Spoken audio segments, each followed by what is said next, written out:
Boa noite, irmãos e todos aqueles que nos ouvem.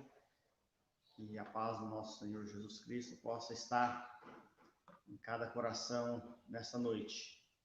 Que a palavra de Deus possa estar chegando aos nossos corações.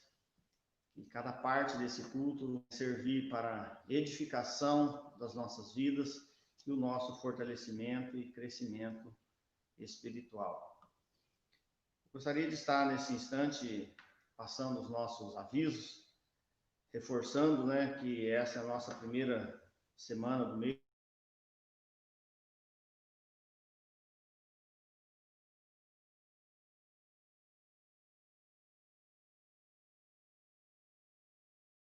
Fazendo as reuniões online. E na sexta-feira também nós temos aí o nosso estudo bíblico às 19h30. E no sábado a reunião de oração será às 7 da manhã. Temos aí também os nossos pedidos, de oração. Devemos estar lembrando aí dos irmãos, dos enfermos. Devemos estar orando também por essa pandemia que enfrentamos. Então, tudo isso é motivo de nós estarmos colocando diante de Deus durante essa semana, que é a nossa semana de oração. Colocar também, a vida do Luan, que faz aniversário essa semana. Que Deus possa estar abençoando grandemente a vida do Luan. Então, são esses os nossos principais avisos da semana. Eu vou estar fazendo a leitura de um texto da Palavra do Senhor, que se encontra no livro de Salmos, número 116. Eu vou estar fazendo a leitura do versículo 1 até o versículo 7. Salmo número 116 é um salmo de ações de graça. E diz assim: Amo o Senhor porque Ele ouve a minha voz e as minhas súplicas, porque inclinou para mim os seus ouvidos. Invocá-lo-ei enquanto eu viver. Laços de morte me cercaram e a angústia do inferno se apoderaram de mim. Caí em tribulação e tristeza. Então invoquei o nome do Senhor. O Senhor livra a minha alma. Compassivo e justo é o Senhor. O nosso Deus é misericordioso. O Senhor vela pelos simples. Achava-me prostrado e ele me salvou. Volta minha alma ao teu sossego, pois o Senhor tem sido generoso para comigo. Maravilhoso esses versículos da palavra do Senhor, assim como todo o restante desse salmo de ações de graça, onde o salmista aqui expressa, o seu profundo sentimento, o seu sentimento que ele tinha pelo Senhor, baseado no amor que Deus já tinha revelado à sua vida. No versículo 1, ele deixa isso claro. E no versículo 2, na segunda parte, ele diz que invocá-lo-ei enquanto eu viver.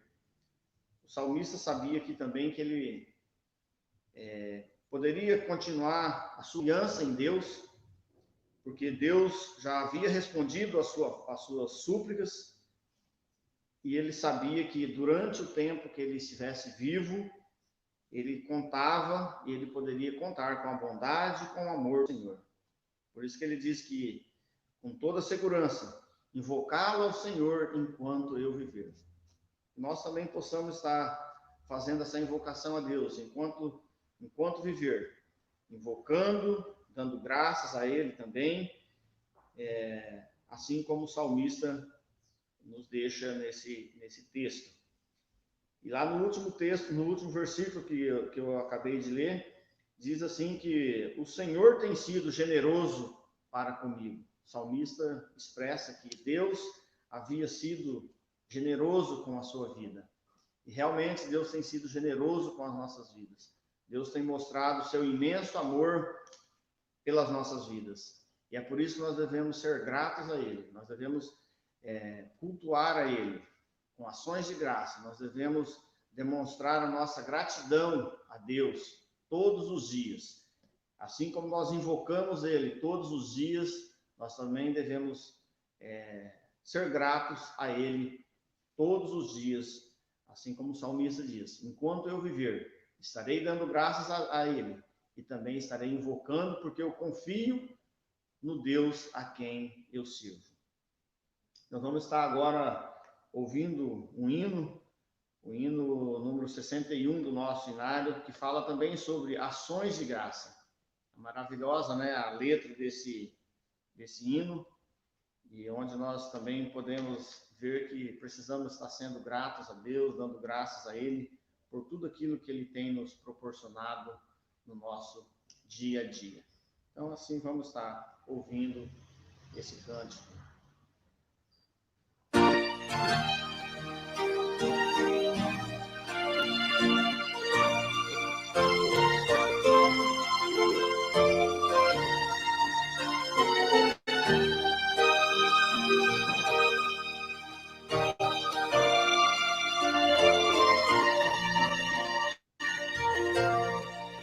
Graças dou por esta vida, pelo bem que revelou.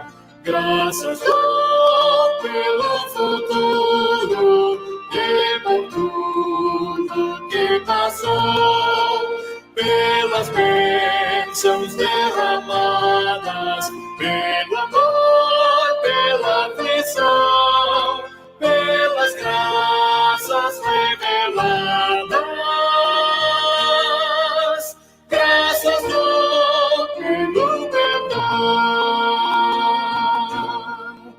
graças pelo anjo celeste e por nuvens que há também, pelas rosas do caminho e os espinhos que elas têm, pelas noites desta vida, pela estrela que brilhou, pela prece respondida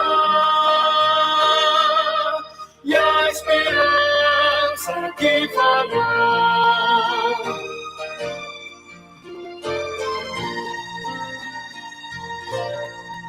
Pela cruz e o sofrimento e a final ressurreição, pelo amor que é sem medida, pela paz no coração, pela lágrima vertida e o consolo que é sem dó, pelo dom da eterna vida, sempre graças em dom.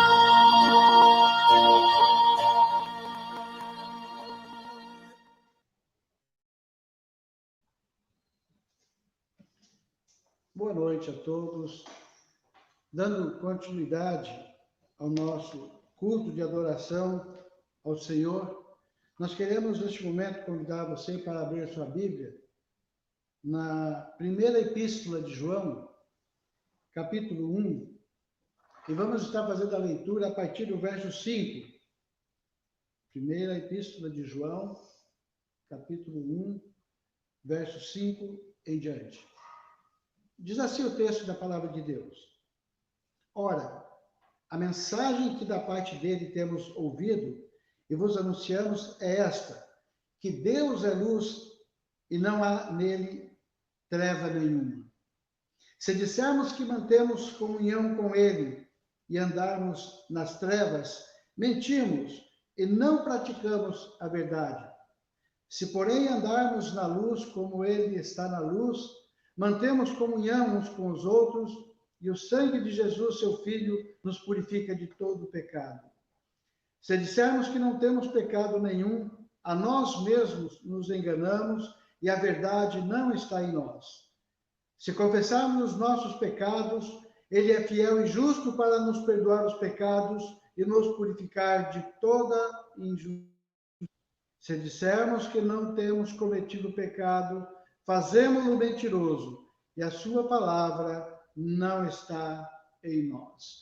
Todo este capítulo do primeira epístola de João, em que nós vemos aqui, no verso 8, quando está dito: se dissermos que não temos pecado nenhum, a nós mesmos nos enganamos e a verdade não está em nós.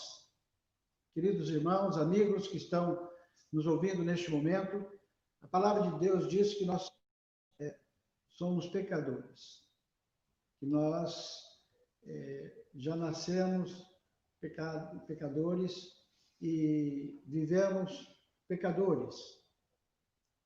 A palavra de Deus diz também que nós podemos ter uma íntima comunhão com Deus se nós aceitarmos Jesus como Salvador da nossa vida. Nós até podemos continuar sendo pecadores, mas somos pecadores redimidos em Cristo Jesus. E quando isso acontece, nós temos acesso ao Pai através de Jesus Cristo. E podemos orar a Deus pedindo perdão pelos nossos pecados, em nome de Jesus que morreu por nós na Calvário. É o que diz aqui o verso 9. Se nós confessarmos nossos pecados, Ele é fiel e justo para nos perdoar os pecados e nos purificar de toda injustiça. Portanto, amados irmãos e amigos, nós estamos aqui exatamente para isso, para reconhecer a nossa condição de pecadores, para reconhecer que muitas vezes nós temos entristecido o Espírito Santo de Deus, quer palavras, quer por ações, quer até involuntariamente, e desta maneira nós pecamos. Mas a palavra de Deus diz que nós podemos confessar e pedir perdão. E é isso que eu quero, neste momento, convidar você a estar curvando as suas cabeças e orando ao Senhor, colocando diante dele tudo aquilo que nós realizamos e que, com certeza, entristeceu o Espírito Santo de Deus. Que nós possamos estar orando neste momento.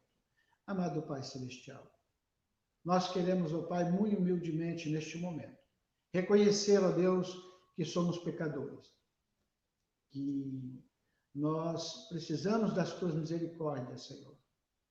E queremos, ao mesmo tempo, nos alegrar porque Jesus Cristo morreu na cruz do Calvário pelos nossos pecados. Assim, ó Deus, nós continuamos muitas e muitas vezes, ó Pai, na nossa vida, entristecendo o Teu Espírito Santo. E queremos, ó Pai, neste momento, colocar-nos diante do Senhor, reconhecendo a nossa pequenez diante de Ti, reconhecendo o nosso estado pecaminoso, reconhecendo, ó Deus, que muitas vezes por atos, por palavras, por ações, até mesmo involuntariamente, nós temos cometido, muitas vezes, situações que entristecem o Senhor. Por isso, ó Deus amado, perdão. Nos perdoe, ó Deus, porque a Tua palavra nos garante que se nós confessarmos nossos pecados, o Senhor nos perdoa. E queremos, ó Deus, diante disso, colocar, Senhor, todas aquelas pessoas que estão neste momento também orando e pedindo perdão a Deus. Que o Senhor tenha misericórdia das nossas vidas. Que o Senhor possa sarar a nossa terra. Que o Senhor possa, ó Deus, estar fazendo um grande milagre neste Brasil, neste mundo, ó Deus. Fazendo com que as pessoas possam reconhecer a soberania do Senhor sobre todas as coisas, ó Deus. Que o Senhor possa estar tornando este país um país voltado para o Senhor, porque é isso que o Senhor quer. E os resultados, ó Deus, de tudo que temos visto no mundo e em nosso país, não é outro motivo a não ser a desobediência humana para com o Senhor. Por isso, ó Deus, esteja nos perdoando, ó Deus. Esteja limpando a nossa vida, a nossa alma, o nosso ser, e faça com que nós possamos, ó Deus, estar voltados para o Senhor, e desta maneira nós queremos já pedir também que o Senhor esteja, então, sarando a nossa terra, transformando, ó Deus, toda essa pandemia em paz, em alegria, em saúde para a Tua população. Ó Deus, fica conosco, nos abençoe e nos guarde. Nós oramos no precioso nome de Jesus Cristo, nosso Senhor e Salvador. Amém, Senhor. Amém. E ainda neste momento nós vamos estar ouvindo mais um hino. Você poderá estar entoando também juntamente com a letra que aparece aí. Hino de número 315. Vamos, então, estar ouvindo.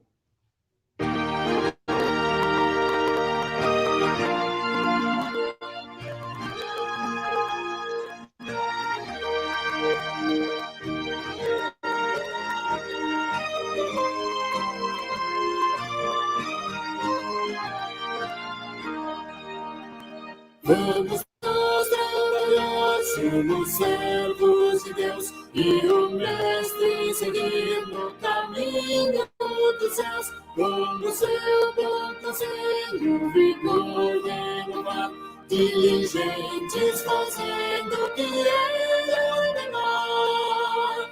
No labor sem cessar, a servir a Jesus, com amor e fé e oração, até que volte o bom Senhor. Vamos nós trabalhar, os famintos matar, para a fonte os sedentos depressa levar. Só na cruz do Senhor nossa glória será, por Jesus salvação, por seu sangue nos dá. No amor sem cessar, a servir a Jesus, com amor e fé e com oração, até que volte o bom Senhor.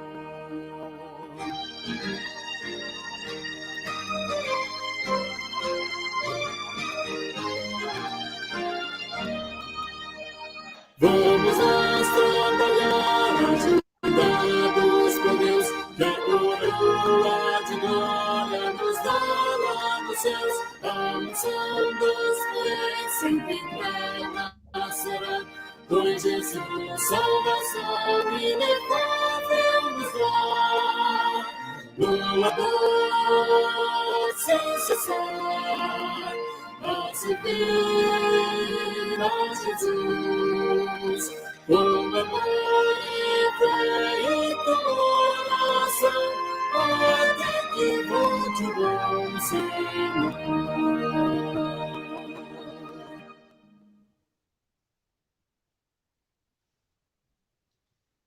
Que maravilha nós podermos estar nesta manhã, nesta noite, melhor dizendo, podendo estar louvando o nome do Senhor, mês de agosto, mês de missão, e nós queremos estar abordando nesta noite sobre a missão, o Ide de Jesus, que Ele nos convida a podermos proclamar o seu nome, o Evangelho do Senhor. E nós queremos abordar nessa noite o chamado para uma missão, e está lá no capítulo 20 de Mateus, do verso 17 ao verso 34. Mateus, capítulo 20, verso 17 a 34.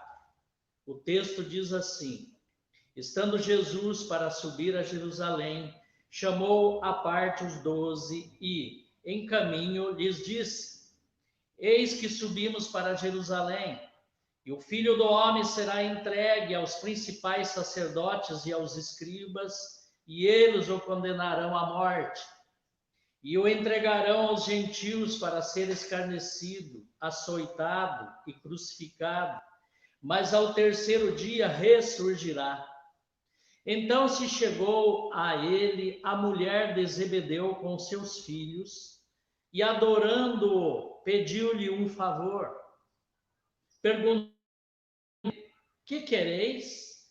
Ela respondeu: manda que no teu reino estes meus 2 filhos se assentem, um à tua direita e outro à tua esquerda. Mas Jesus respondeu: não sabeis o que pedis. Podeis vós beber o cálice que eu estou para beber? Responderam-lhe: podemos. Então lhes disse: bebereis o meu cálice, mas ao assentar-se à direita e à minha esquerda, não me compete concedê-lo. É, porém, para aqueles a quem está preparado por meu Pai. Ora, ouvindo os 10, indignaram-se contra os 2 irmãos. Então Jesus, chamando-os, disse: sabeis que os governadores dos povos os dominam, e que os maiorais exercem autoridade sobre eles. Não é assim entre vós. Pelo contrário, quem quiser tornar-se grande entre vós, será esse o que vos sirva. E quem quiser ser o primeiro entre vós, será vosso servo. Tal como o Filho do Homem, que não veio para ser servido, mas para servir e dar a sua vida em resgate por muitos. Saindo eles de Jericó, uma grande multidão acompanhava, e eis que 2 cegos, assentados à beira do caminho, tendo ouvido que Jesus passava, clamaram: Senhor, filho de Davi, tem compaixão de nós. Mas a multidão os repreendeu para que se calassem. Eles, porém, gritavam cada vez mais: Senhor, filho de Davi, tem misericórdia de nós. Então Jesus, parando Jesus, chamou-os e perguntou: Que quereis que eu vos faça? Responderam: Senhor, que se nos abram os olhos. Conduído, Jesus tocou-lhe os olhos e imediatamente recuperaram a vista e foram seguindo. Chamados para uma missão. Ninguém vai à guerra sem primeiro alistar-se no exército, e depois vestir a farda, e depois pegar a arma, e depois fazer as instruções. Ninguém cumpre a sua missão sem primeiro ser convocado pelo comandante. Jesus escolheu 12 homens para seu contingente. Tirou-lhe a velha roupa deste mundo e deu-lhes a vestimenta da fé. Esses homens não foram apenas chamados, mas foram transformados e incumbidos para uma missão. A missão do ir para todo mundo, pregar o evangelho para toda a criatura. Estava na agenda de Jesus treinar esses homens para dar continuidade à sua missão. Porque Jesus estava prestes a ir para a cruz e morrer pelos pecadores e ressuscitar dos mortos, garantindo a todos aqueles que nele têm a vida eterna. Percebemos então, neste texto que lemos, quão difícil foi para este grupo entender a missão de Jesus e, consequentemente, entender a sua própria missão. Entender a sua missão de levar essa palavra a toda a criatura. E como Jesus lida com tudo isso? Em primeiro lugar, Jesus faz um treinamento da missão para com esses 12 homens. Jesus lembra-lhes que a sua missão vicária foi planejada na eternidade, foi proclamada desde Moisés, passando pelos profetas, sobre a sua vida e sobre a sua obra. E em todas as oportunidades, Jesus falava sobre a sua morte e ressurreição. O que eles ouviram inúmeras vezes se confirma com o que eles iriam presenciar na cruz do Calvário, Jesus morrendo e lá na sepultura, Jesus ressuscitando. O treinamento não era apenas teórico, mas também era um treinamento prático. Os discípulos, para serem aprovados para a grande missão, eles precisavam crer na teoria antes de aprender na prática. E pela fé, teriam que receber a teoria como verdade. A mensagem do Evangelho é Cristo. O conteúdo da mensagem é Cristo. Os discípulos tinham que conhecer a Cristo na sua vida e na sua obra. E, portanto, Jesus quer ensinar a esses homens, tanto na teoria como na prática. Jesus não veio a este mundo apenas para tirar uma folga das suas atividades. Mas Jesus veio neste mundo para trazer a redenção aos pecadores. Jesus veio com uma missão a este mundo, salvar os pecadores. Jesus também não veio instalar neste mundo um reino terreno. Jesus veio a este mundo para trazer um reino celestial, para instaurar aqui neste mundo o reino espiritual, o reino celeste. E por isso que ele mesmo afirma em João 18:36, que o seu reino não é deste mundo, mas ele veio para este mundo para trazer este reino, para estar dentro do coração dos homens. Por isso Jesus faz esse treinamento aos seus 12 discípulos, que são enviados a proclamar o evangelho do Senhor Jesus. Mas a segunda lição é que os discípulos não entendem o propósito dessa missão. Eles não entendem a missão de Jesus e não entendem nem a própria missão deles. A missão de Jesus era fazer a redenção, e a missão dos discípulos era proclamar essa redenção.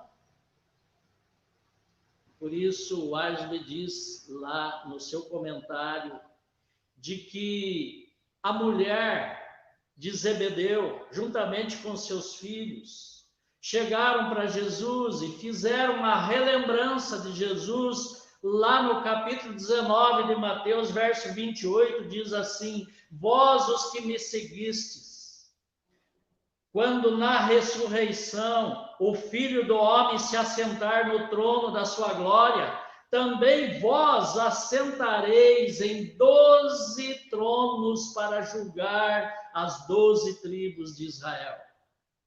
Então por isso a mulher de Zebedeu com seus filhos vai fazer um pedido especial para Jesus. Mas era um pedido equivocado porque eles focaram o trono de Jesus como sendo um trono terreno e não celestial, pensando num reino político e não num reino espiritual.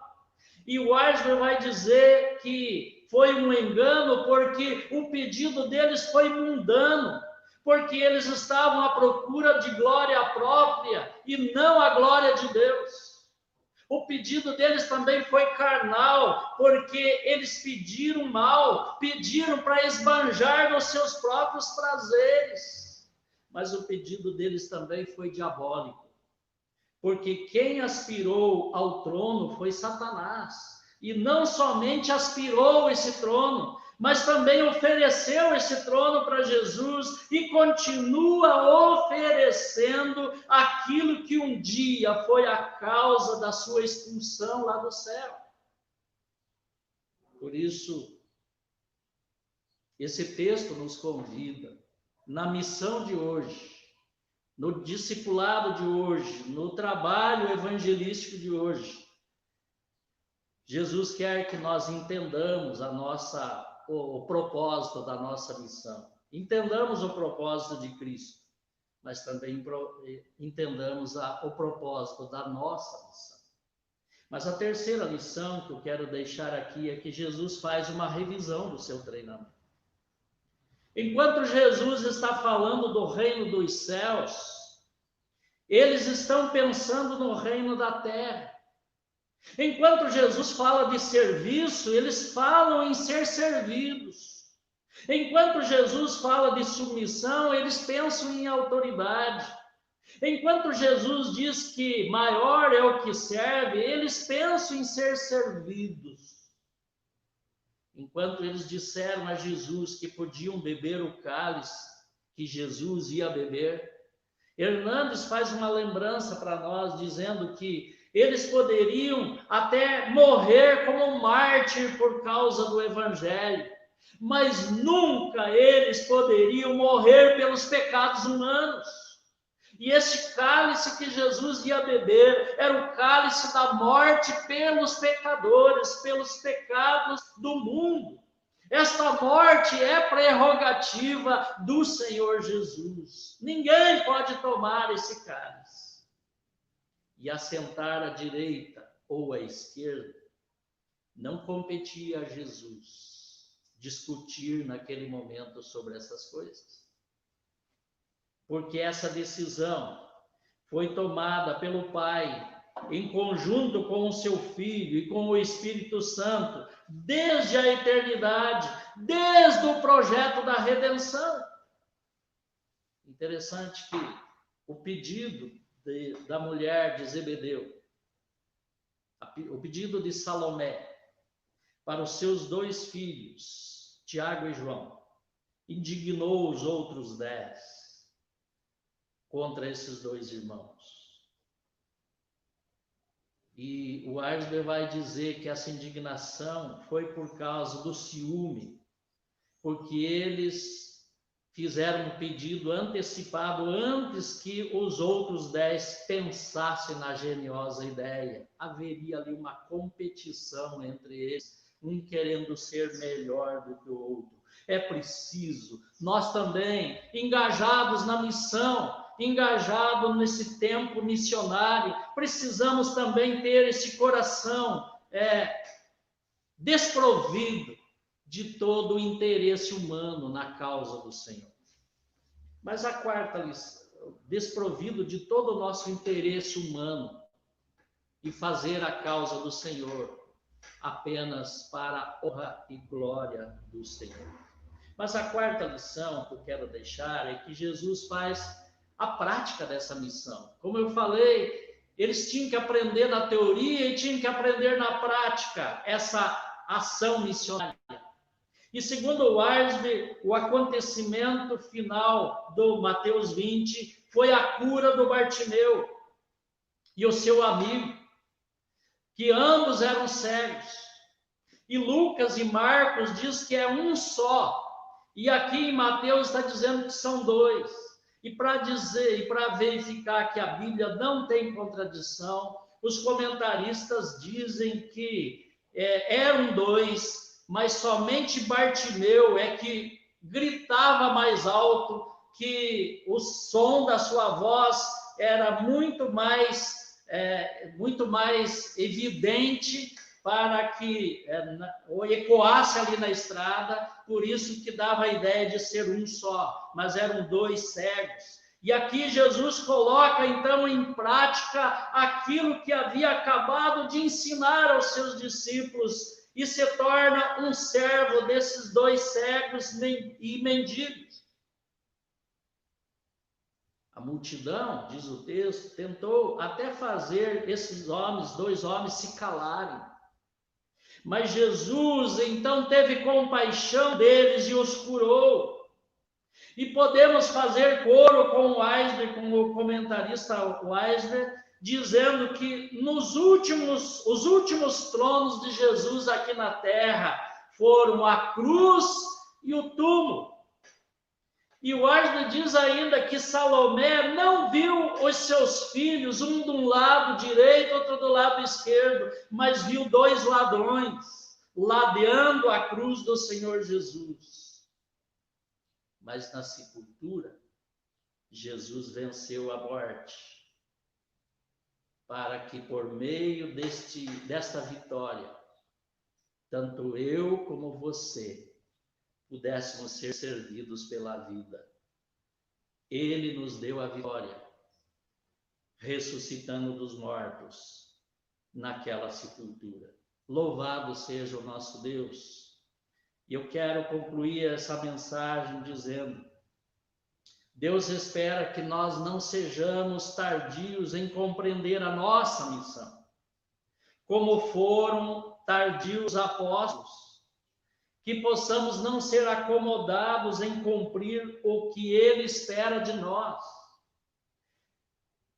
Ser notáveis entre os santos, como diz Davi lá no Salmo 16, verso 3, é estar pronto a pegar a toalha e não pensar nas vantagens do trono.